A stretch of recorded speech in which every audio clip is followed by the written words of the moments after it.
Well, greetings once again, ladies and gentlemen all over. I just want to continue talking about the YOWADI program and freshness that comes as a result of inner healing, renewal of the mind, and discovery of self-identity.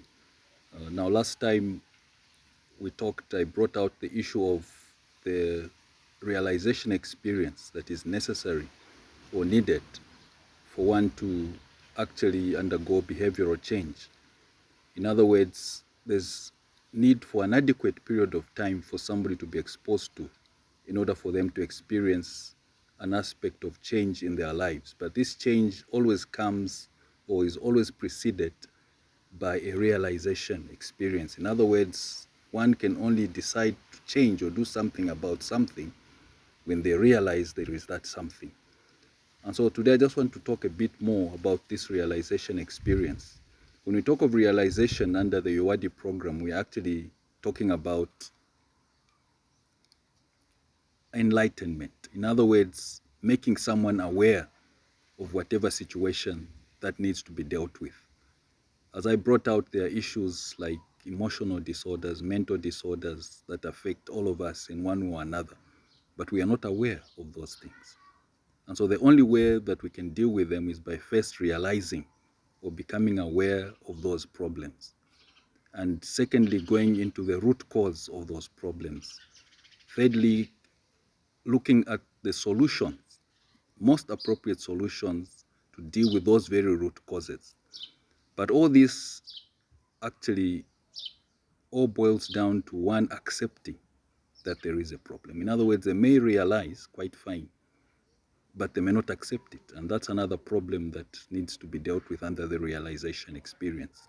And so under realization, really, it's an aspect of a process, because sudden realization also has been seen to cause confusion, disturbances in a lot of people.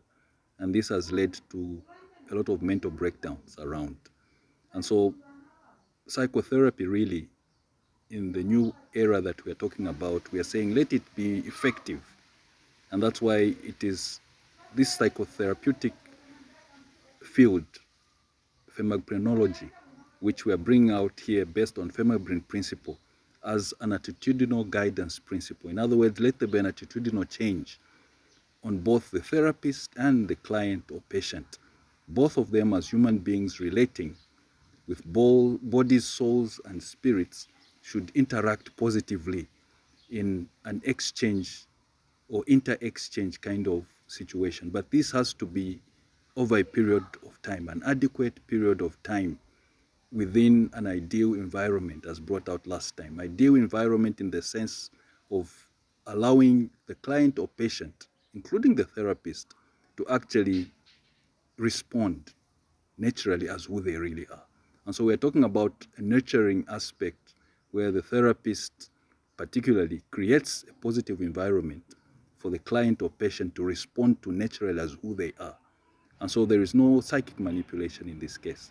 But in this realization experience, as we said, let's avoid bringing in the aspect of bring it in a sudden way. And so that's why I want to bring out the adequate period of time that we talked about. Adequate in the sense that different conditions or different individuals need different periods of time to be exposed to in order for them to realize, in order for them to actually respond in a positive way. And so haphazard kind of exposure to certain people might cause confusions, may cause more trauma. All right. And so here we are saying, let there be an adequate period of time in order for this to take place. And so it's a process and not just a mere event that takes place at one point or in a second, but it's a process that may take even years for some people, because you need to relate with them, interact with them, exchange with them ideas, create an environment to which they will respond positively as who they are, allow them to be who they are, encourage their talents, their abilities, their gifts to come out and build those up. And so as a therapist, this is where the holistic counseling or effective holistic counseling comes in, where you are not just basically looking at the psychosocial aspect, but we're bringing in a theopsychosocial aspect where the spiritual needs of the person are also considered and looked at, and seeing that all these make up the body, soul, and spirit to cover the whole human being, including not just the four main areas that have always been looked at: the physical, the social, the spiritual, and the psychological. But they're saying, let there be emotional health, let there be economic health, let there be, all these other aspects of life that we need. Let there be health in every area in order for us to have the spiritual intelligence, the emotional intelligence that we need in order to interact in a more positive way.